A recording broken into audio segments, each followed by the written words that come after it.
which is a very high percentage, and which is, I think, a little bit more than what you have said about the... Where the experts come from. Can you give a very brief introduction to the experts? The purpose of this report was not to say how many deaths or how many cancers or deaths caused by cancer are expected. The purpose of this report was saying, looking at the exposure and the doses to which people has been exposed, what is the risk that we can expect as an increase over the baseline one or the so-called natural one.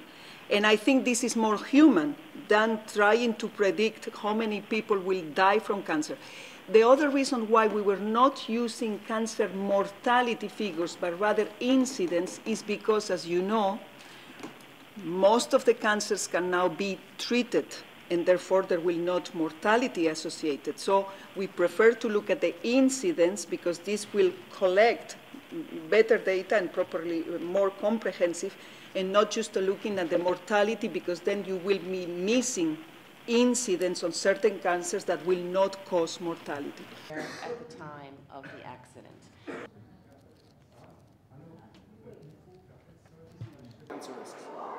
What the report shows that for the most part of Japan, there is no increased cancer risk expected as a consequence of the Fukushima accident.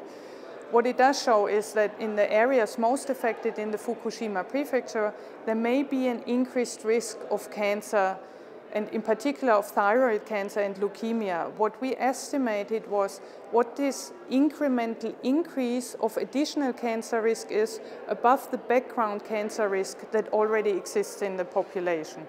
And so this report provides some level of reassurance to big parts of the population in Japan, and it helps really focus on the areas and the population of biggest concern, and it helps to target monitoring and public health actions and interventions.